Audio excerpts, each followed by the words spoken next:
Welcome back dear students. हमने plus one की जो एनसीईआरटी है पूरी कवर कर ली है। तो प्लस टू की एनसीईआरटी का हमारा लास्ट जो यूनिट रहता था डेट वाज इकोलॉजी। तो आज हम इसको स्टार्ट करने जा रहे हैं। इसमें चैप्टर आपके 4 चैप्टर है 13, 14, 15 एंड 16। सबसे पहले हम चैप्टर करेंगे organism and population, that is the chapter number 13। चलिए इसको स्टार्ट करते हैं। Here we have the introduction with regarding to this chapter. I hope you are easily recognizing the content. So यहाँ पे साइंटिस्ट का नाम लिखा है रामदेव मिश्रा। रामदेव मिश्रा जो थे is revered as the father of ecology in India. Indian की इकोलॉजी का फादर है।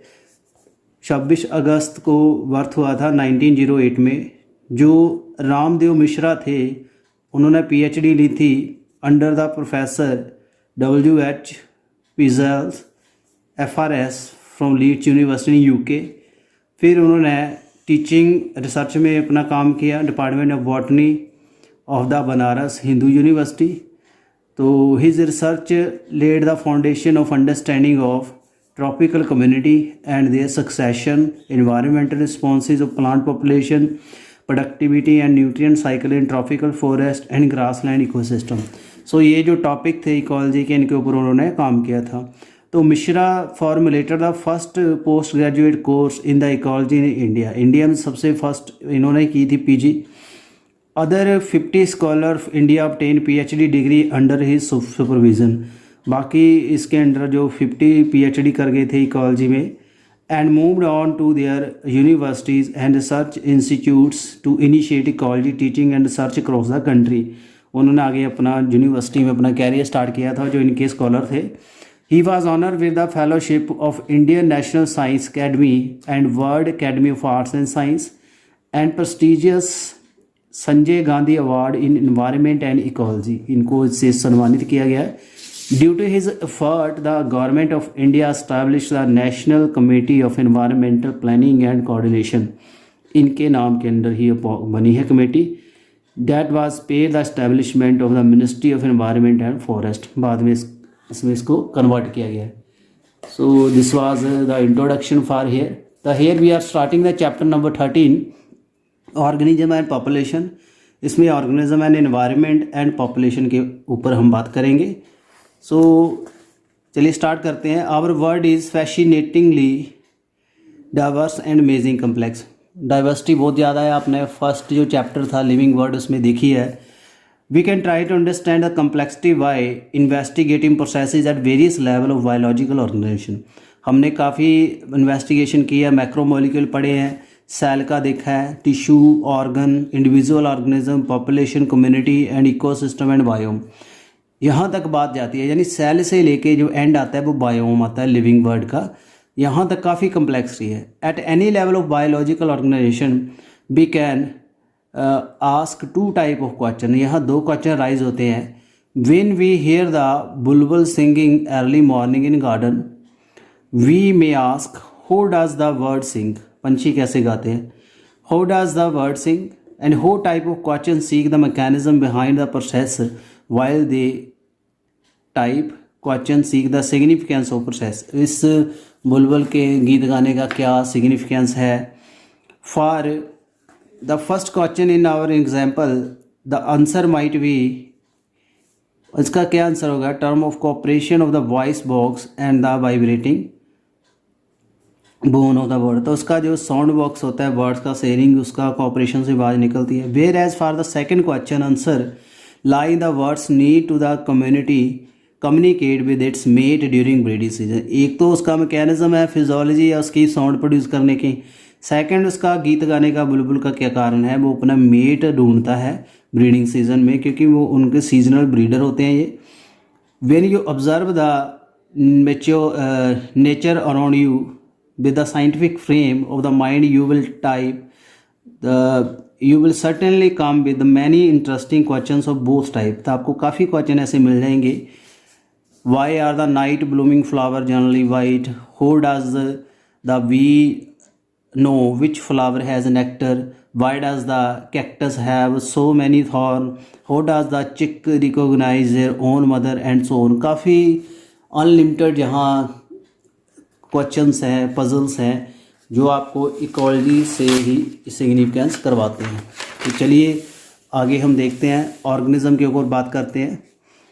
सो फर्स्ट अगर हम यहाँ देखें इकोलॉजी क्या है, it is basically concerned with 4 level of biological organization. तो इसमें बायोलॉजिकल 4 ऑर्गेनाइजेशन होते हैं, organism, population, community and biome. इन चारों लेवल्स को जो इकोलॉजी में स्टडी किया जाता है। तो यहाँ पे हम फर्स्ट ऑफ ऑल स्टडी करने आ रहे हैं organism and environment. Ecology at the organism level is essentially physiological ecology which try to understand how different organisms are adapted to their environment in terms of not only the survival but reproduction। तो ecology में अगर हम organism का level देखेंगे, इस level पे हम देखते हैं भी ऑर्गेनिज्म कैसे सर्वाइव करता है और not only their survival but also reproduction, reproductively कैसे वो स्ट्रॉन्ग है, अडाप्टेड कैसे हुआ है, इसमें हम देखते हैं। You may have learn the earlier classes how the rotation of our planet, planet कैसे घूमते हैं, sun and tilt on axis cause the annual variation, intensity and duration of temperature resulting in distinct season. These variation together with the annual variation in precipitation that is the rainfall include the both rain and snow दोनों आ जाती हैं। Account the formation of major biome। तो ये जो मौसम होता है physiological factor तो है, ये कि फिजिकल फैक्टर है जो इन्वायरमेंट बनाते हैं, जैसे टेम्परेचर हो गया, लाइट आ गया, ह्यूमिडिटी आ गया, विंड आ गई, वाटर आ गया, ये सारी चीज़ें इनमें जब कोऑर्डिनेशन बनता है तो उससे बारिश होती है, बर्फ़ पड़ती है, गर्मी सर्दी आती है, तो ऐसे सीज़न बनते हैं, मौसम बनता है। तो इस वजह से आपको 4 तरह के बायोम मिल जाते हैं, desert, rain forest and tundra. ये आपको ईजिली इसको याद कर सकते हो। तो यहाँ इन्होंने रेनफॉल के अकॉर्डिंग दिखाया हुआ है, डेजर्ट है, ग्रासलैंड है, ट्रॉपिकल है, टेम्परेट है, कॉर्निफेरस है, आर्टिक एंड एल्पाइन टुंड्रा। तो यहाँ कितने बन गए, 1 2 3 4 5 6 जो मेजर बायोम इन्होंने बताए हैं। यहाँ से रेनफॉल का एक्स एक्सिस पे दिखाया गया है, यहाँ पे एनुअल टेम्परेचर दिखाया गया है।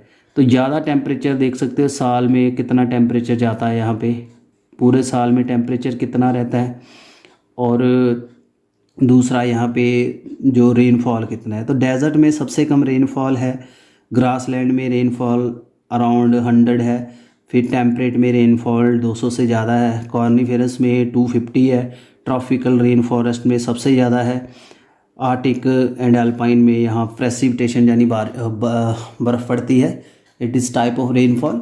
तो this is very important diagram I hope आपने इसका स्क्रीनशॉट ले लिया होगा। सो इससे जो रीजनल एंड लोकल वेरिएशन आ जाती है। रीजनल होता है कि पर्टिकुलर एरिया, जैसे कोई कंट्री है, जैसे पंजाब रीजन आ गया, हिमाचल रीजन आ गया, एंड जो लोकल होता है आपका गांव आ जाएगा, उसको हम लोकल कहते हैं। तो इससे आपका काफ़ी तरह के हैबिटेट फॉर्मेशन हो जाती हैं। इससे बायोम ऑफ इंडिया जैसे शो किए गए हैं डायग्राम में, नेक्स्ट आप देखोगे पिक्चर में। तो life exist not as in few favourable habitat but even extreme harsh habitat, harsh condition में भी लाइफ है।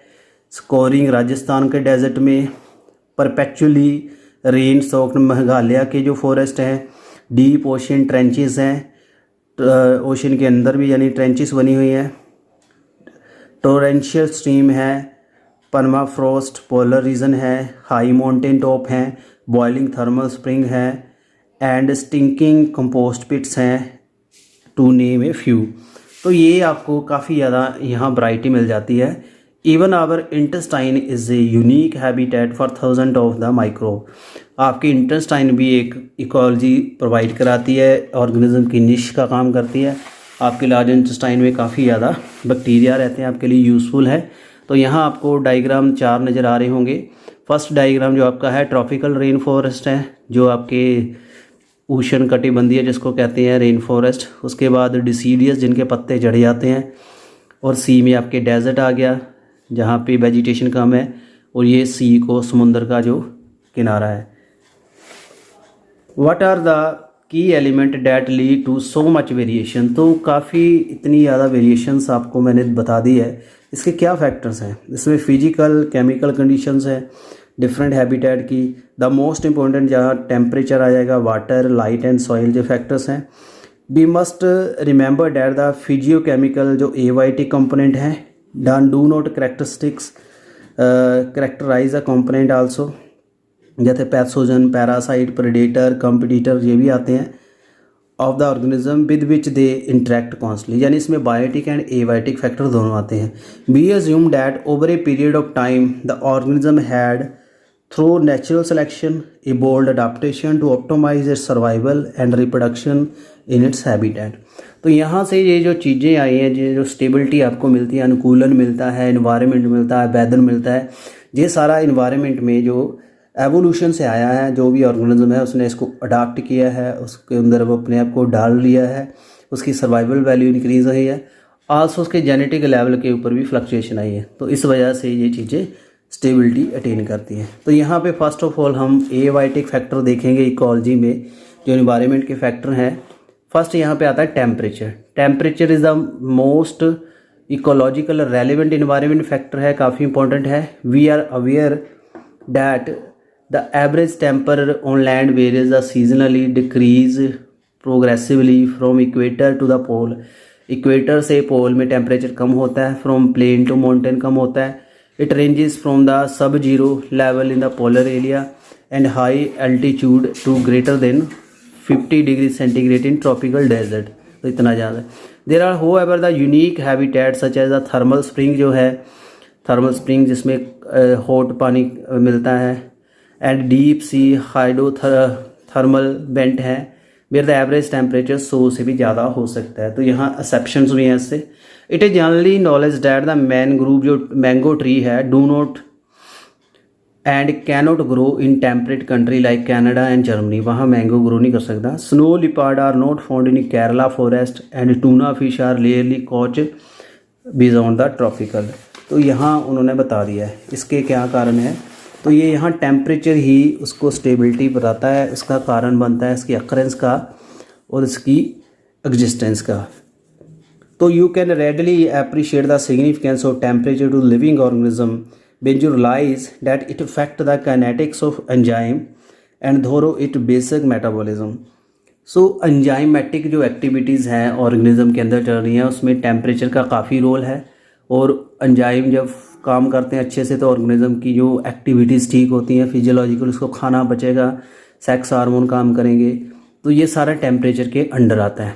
So a few organism can tolerate thrive a wide range, कई ऑर्गेनिज्म ज़्यादा टेम्परेचर टॉलरेट कर सकते हैं, ज़्यादा टेम्परेचर में रह सकते हैं, उनको हम कहते हैं यूरीथर्मल, अंडरलाइन कर लीजिए।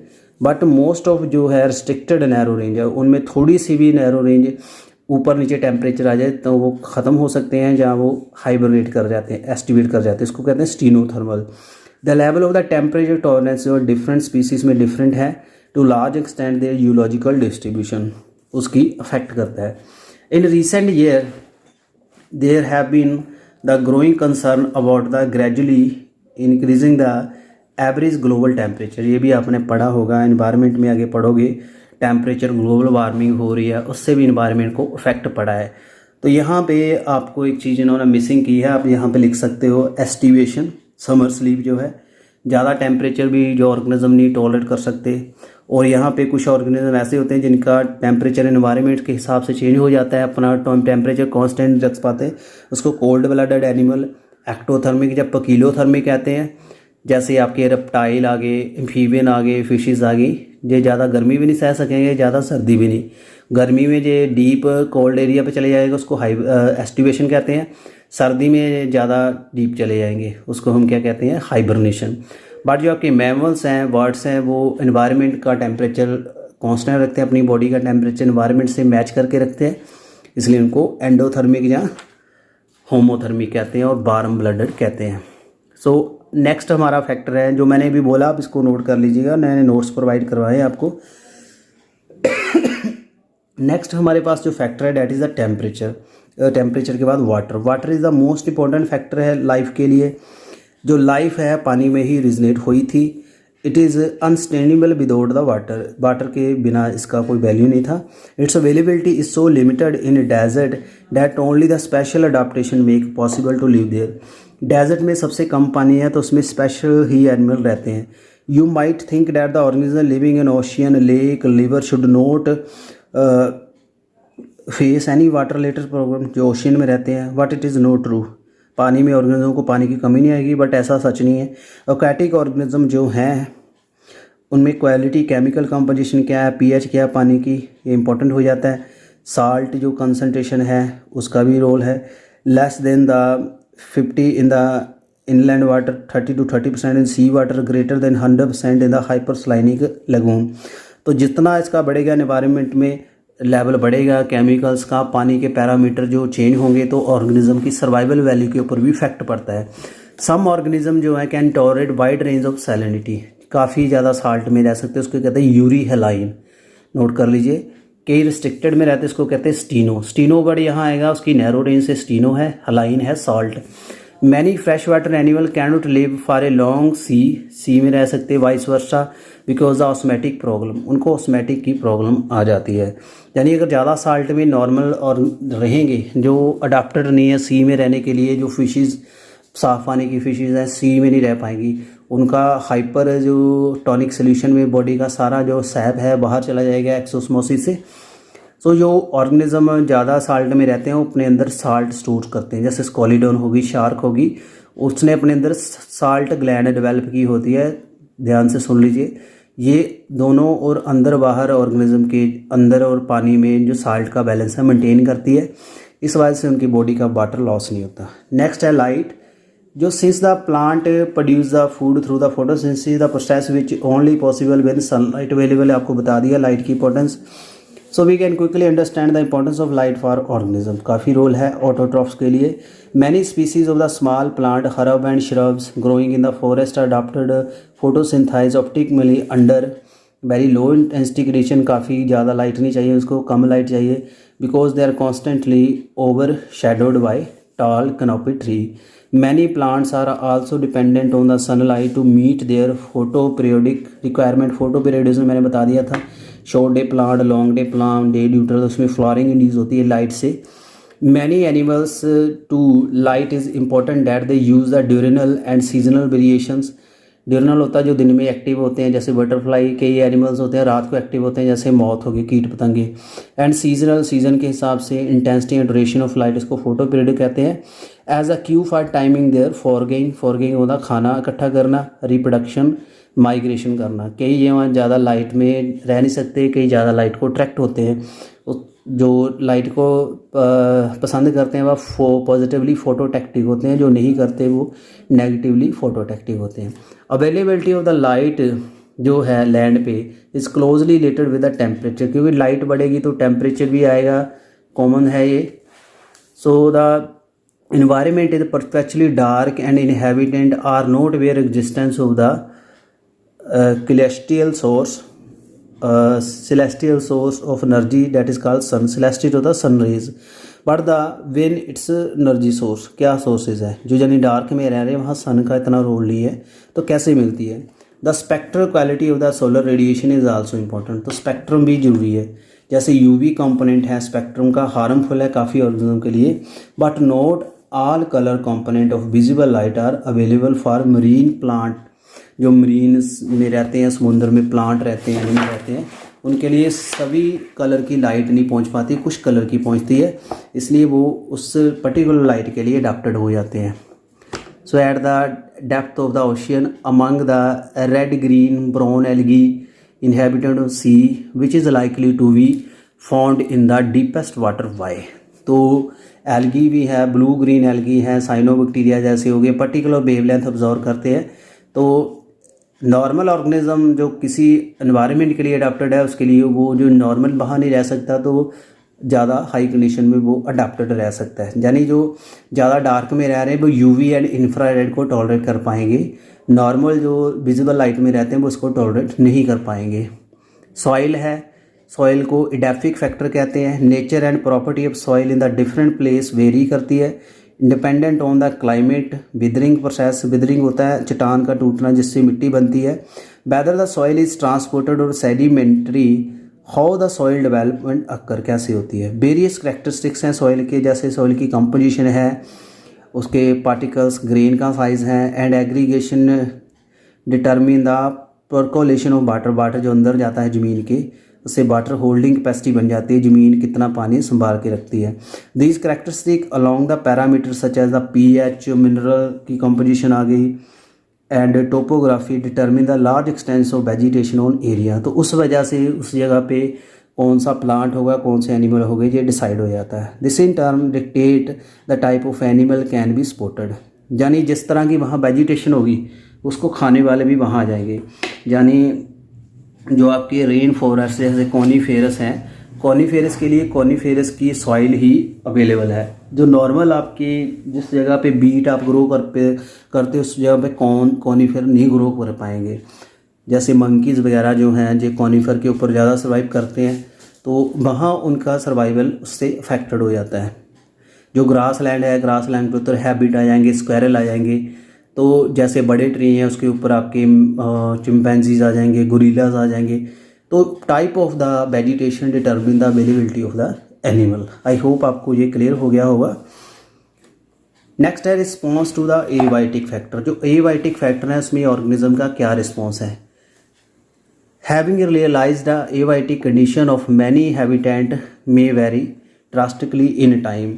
We now ask how the organism living in such habitat cope with the manage the stressful condition, कैसे मैनेज करते हैं। But before attempting the answer question, we should perhaps ask why a highly जो variable external environment should bother organism at all. One should accept that during the course of millions of years of their existence, many species would have evolved A relatively constant internal जो with in body environment आपने change कर लिया है, उसकी biochemical reaction, physiological functioning पूरी उस जगह से सेटल हो गई है, मैक्सिमम एफिशिएंसी आ गई है, enhance overall fitness of species. This consistency for the temperature and osmotic concentration of body fluid ideally then the organism should try to maintain the constancy of its internal environment that is the homeostasis. यानी अपना body का जो balance बना के रखना उसको homeostasis कहते हैं। डिस्पाइट वेरिंग एक्सटर्नल जो फैक्टर्स हैं that tend to upset the homeostasis, यानी इसका जो बैलेंस नहीं बिगड़ता, बुरी तरह से वो अडेप्टेड है। Let us take an analogy to clarify the importance concern. जैसे आपको पर्सन की बात कर रहे हैं, perform his best when the temperature 25, जो 25 डिग्री में सबसे बेस्ट करता है, and wishes to maintain it so even it is scorchingly hot और फ्रीजिंग कोल्ड आउटसाइड है, चाहे बाहर सर्दी है, गर्मी है, it should achieve at home, it could be achieved in the car and travelling the work place by using conditioner. AC लगा लेगा, समर में एसी लगा लेगा, विंटर में यानी विंटर में हीटर लगाएगा, समर में एसी लगाएगा। So and this their performance would always be maximum regardless of environment. So अपने आप को उसने इन्वायरमेंट में डाल दिया, 25 उसके लिए बेस्ट टेम्परेचर है। Here the persons homeostasis accomplished हो गया, not through the physiological but the artificial mean. तो उसने नेचुरल नहीं बनाया, उसने अपने जो इक्विपमेंट टेक्नोलॉजी की वजह से, जैसे ह्यूमन की ही बात कर रहे हैं, ह्यूमन ही टेक्नोलॉजी का यूज़ कर पाता है, तो इन्वायरमेंट के सेट हो गया। हो द अदर ऑर्गेनिज्म, बाकी ऑर्गेनिज्म कैसे सर्वाइव करते हैं, क्योंकि बाकियों के पास ना तो एसी है, जैसा डायग्रामेटिकली देख सकते हैं आप, इंटरनल लेवल है, एक्सटर्नल लेवल है। ये है कन्फर्मर, रेगुलेटर होते हैं जो बैलेंस बना के रखते हैं, कन्फर्मर जो फ्लक्चुएशन कराते हैं, पार्शियल रेगुलेटर थोड़ा बहुत रेगुलेशन करेंगे, थोड़ी फ्लक्चुएशन करेंगे, ये ऐसे फैक्टर्स होते हैं। तो ह्यूमन की मैंने बात कर ली, एसी और गीज़र का, हीटर का यूज़ करता है, बट बाकी ऑर्गेनिज्म क्या करेंगे।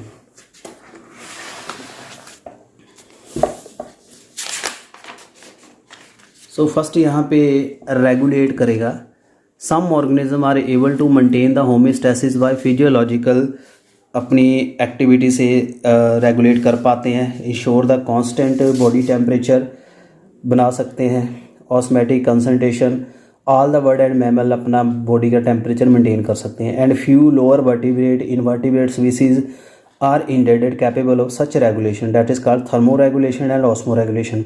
टेम्परेचर का भी बैलेंस बनता है और पानी का भी। एवोल्यूशनरी बायोलॉजिस्ट जो हैं उन्होंने कहा है success of mammal is largely due to their ability to maintain constant body temperature and thrive whether they are live in Antarctica और सहारा डेजर्ट। तो मैमल के अंदर एक एबिलिटी बन गई है, इस वजह से जो मैमल हैं वो एवोल्यूशन में सबसे ज़्यादा सक्सेसफुल जो ऑर्गेनिज्म है, क्योंकि वो अपनी बॉडी का टेम्परेचर और ऑस्मेटिक प्रेशर बना के रखते हैं।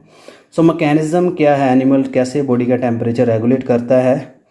Be maintain the constant body temperature, जैसे ह्यूमन का 37 पे है। समर में अगर हम देखेंगे मोर ज़्यादा टेम्परेचर है तो आपको पसीना आएगा, रिजल्टिंग वेपरेटिंग कूलिंग इफेक्ट आएगा।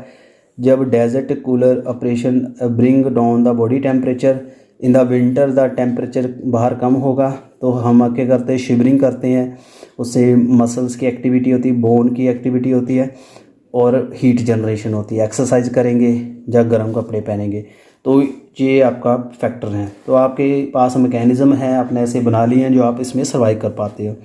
उसके बाद आपका आता है confirm and overwhelming majority 99% of animal nearly all plant can not maintain constant environment, कि अपना एनवायरनमेंट कांस्टेंट नहीं रखते। बॉडी टेम्परेचर चेंज होता है, एम्बिएंट टेम्परेचर होता है, रूम टेम्परेचर, उससे चेंज हो जाता है। In the aquatic animals osmotic concentration of body fluid change करती रहती है बाहर के एनवायरनमेंट से। These animal and plant are simply conformer होते हैं जो अपना इन्वायरमेंट स्टेबल नहीं कर पाते। Considering the benefit of constant internal environment, तो we must ask why this conformer had not involve to become regulator, तो ये रेगुलेटर क्यों नहीं बने। रेगुलेटर आगे मैमल एंड बर्ड्स, तो कन्फॉर्मर क्यों है, इनमें फ्लक्चुएशन क्यों आती है। सो मैनी सिंपली जैसे we taught in resign themself to sub optimal performer है ये। तो थर्मो रेगुलेशन जो है इनकी एनर्जेटिकली एक्सपेंसिव है फॉर काफ़ी ऑर्गेनिज्म के लिए। This is particularly due to small animal जैसे शिरू हैं, ह्यूमिंग बर्ड्स हैं। हीट लॉस और हीट गेन फंक्शन जो पॉसिबल नहीं होता है। Since the small animal have the large surface area relative to their volume, they tend to lose the body heat fast, अपनी body heat lose करते हैं जल्दी। Been they expand much energy to generate body heat through the metabolism. Due to the main reason why the small animal are rarely found in the polar region. polar region में क्यों नहीं छोटे animal रहते, यही इसका कारण है। During the course of evolution the cost of benefit of maintaining the constant internal environment है taken into the consideration.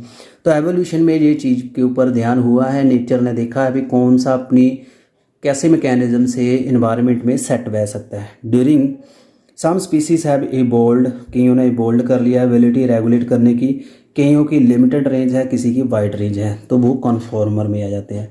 If the stressful environment are localize और remain only short duration, the organism has two alternative. अगर तो वो कुछ समय तक रहता है तो उसके दो तरीके हैं ऑर्गेनिज्म के पास। पहले तो वो माइग्रेट करेगा, फिर जब इन्वायरमेंट एक जगह सूटेबल नहीं है दूसरी जगह चले जाएगा। जैसे human analogy this strategy likely person जो है moving from Delhi to Shimla चले जाएंगे during the summer. Many animal particularly bird during the winter जो है लॉन्ग डिस्टेंस माइग्रेशन करते हैं, जो हॉस्पिटेबल एरियाज़ होते हैं जहाँ उसको इन्वायरमेंट मिल रहा है। मैनी विंटर एंड फेमस जैसे कोलाडो नेशनल पार्क है भरतपुर राजस्थान, जो host thousands of the migrative bird वहाँ देखे जाते हैं, साइबेरिया से आते हैं क्योंकि ज़्यादा ठंड बर्दाश्त नहीं कर पाते। सो दीज आर का द माइग्रेशन, तो फर्स्ट ऐसा है। उसके बाद suspend, bacteria fungus lower animal काफ़ी हैं, वो थिक स्पोर बना लेते हैं जो एनवायरनमेंट में उसको बचा के रखता है। दीज जर्मिनेट, एनवायरनमेंट जो स्टेबल हो जाएगा फिर भी जर्मिनेट करेंगे, रिप्रोड्यूस करेंगे। और प्लांट्स भी हैं, शीड है उनके, वेजिटेटिव रिप्रोडक्शन जो उनका मैकेनिज्म है जिससे बच जाते हैं, सेक्सुअल रिप्रोडक्शन करते नहीं हैं। अनफेवरेबल में डॉर्मेंसी है शीड की, शीड अपने आप को प्रोटेक्ट करेगा। They do by trying reducing the metabolic activity, उनकी कम हो जाती है, इसको डॉर्मेंसी कहते हैं। एनिमल्स भी हैं जो इन्वायरमेंट में सेट बैठते हैं। Might avoid the stress escaping in time, familiar case of bearing going into the hibernating during the winter, average escape in time. Some snail and fish into aestivation, summer में चले जाते हैं, जो आपको बता दिया।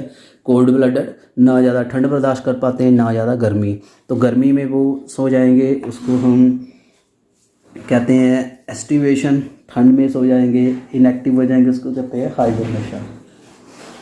आई होप आपको इतना क्लियर हो गया होगा।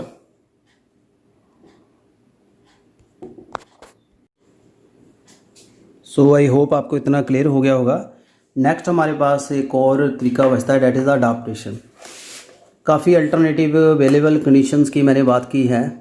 कॉपिंग करेंगे इन्वायरमेंट के साथ, ऑर्गेनिज्म बचाएंगे अपने आप को। We have seen some of them able to respond through the certain physiological adjustment while other do behaviourally. कि बिहेवियर करते हैं कि फिजियोलॉजिकल करते हैं। बिहेवियर में माइग्रेशन करेंगे टेम्परेचरली, जो लेस स्ट्रेसफुल हैबिटेट में चले जाएंगे organism. These response are also actually their adaptation. ये अडाप्टेशन होती हैं, अनुकूलन। It is the any attribute of organism that is morphological, physiological और behavioural that enable the organism to survive and reproduce in habitat. कोई भी जो change अपने आप लेके आते हैं जिससे अपने वजह में रिप्रोडक्शन कर पाते हैं, उसको अडाप्टेशन कहते हैं। नॉर्मली सर्वाइव कर पाएंगे वहाँ पे।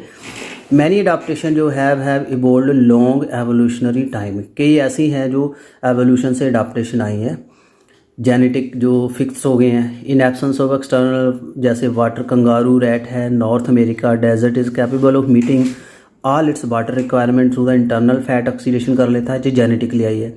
कैमल का भी यही है, उसमें हम्प बन जाती है। It also availability to concentrate urine, जब पानी नहीं मिलता तो यूरिन कंसनट्रेट हो जाएगा। मैनी डेजर्ट्स प्लांट हैं, उनकी थिक क्यूटिकल्स है, लीफ सरफेस हैं। स्टोमेटा जो हैं उनके डीप होते हैं, संकन स्टोमेटा होते हैं। इससे वाटर लॉस रुक जाता है। उनमें कैंप साइकिल चलता है, फोटोसिंथेसिस एक्टिविटी। इसमें स्टोमेटा जो है रात में खुलते हैं, दिन में बंद होते हैं, इससे वाटर लॉस कम होता है। सम डेजर्ट प्लांट जैसे अपंशिया है, हैव नो लीफ, रिड्यूस हैं स्पाइन में।